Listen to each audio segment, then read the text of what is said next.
भगवान कृष्ण कौन हैं? भगवान कृष्ण को भगवान विष्णु के 8वें अवतार के रूप में जाना जाता है।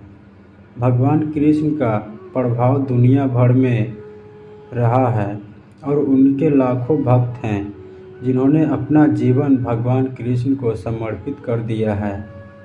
हिंदू मान्यताओं के अनुसार भगवान विष्णु के केवल 2 अवतार को दुनिया में सबसे ज़्यादा प्रसिद्धि मिली है, वो है राम और कृष्ण।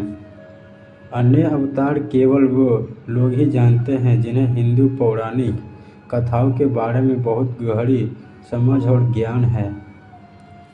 भगवान कृष्ण भगवान विष्णु के सबसे शक्तिशाली अवतारों में से एक हैं, जो हिंदू त्रिदेवों के देवता हैं। सभी विष्णु अवतारों में भगवान कृष्ण सबसे लोकप्रिय हैं।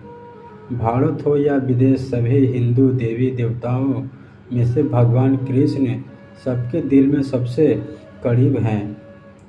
भगवान कृष्ण का रंग सांवला और अत्यंत सुंदर था।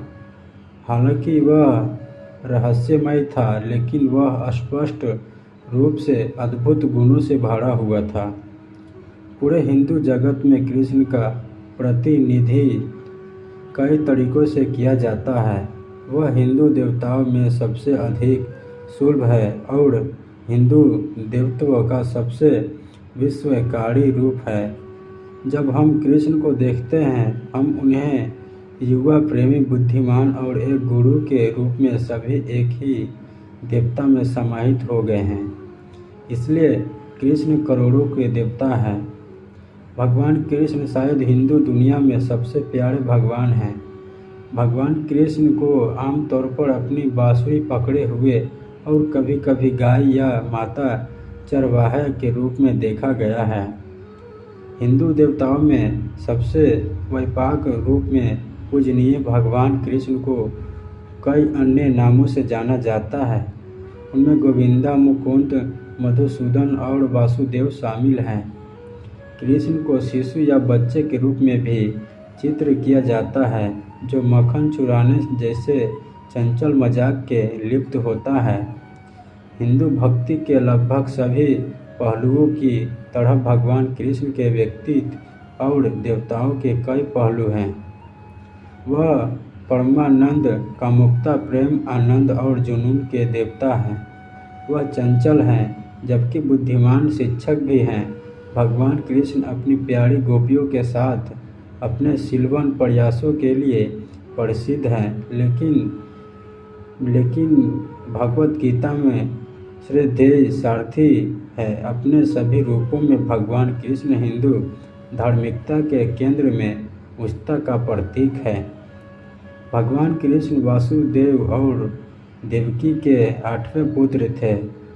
वह प्यार, नटखटपन और शरारत के प्रतीक थे।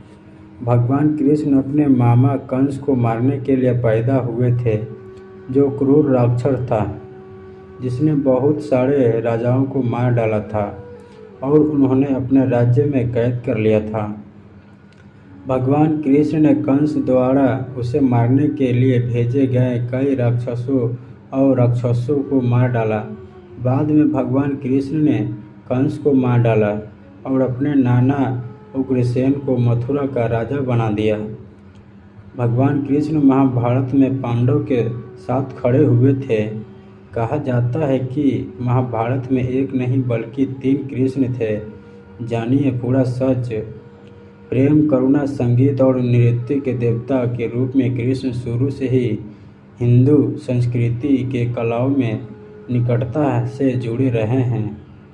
कृष्ण के जन्म और बचपन की कहानी, जिसे राम और लीला कहा जाता है, गोपियों में कृष्ण ने जो शक्तिपूर्ण उत्साह पैदा किया, वह शायद रास लीला नृत्यों द्वारा सबसे अच्छा उदाहरण है। कृष्ण का जन्मदिन, जिसे जन्माष्टमी कहा जाता है, हिंदू धर्म के सबसे लोकप्रिय त्यौहार में से एक है। यह अगस्त या सितंबर में होता है। त्यौहार के दौरान कृष्ण के भक्त कृष्ण के जन्म का सम्मान करने के लिए प्रार्थना गीत, उपवास और दावत में संलग्न होते हैं।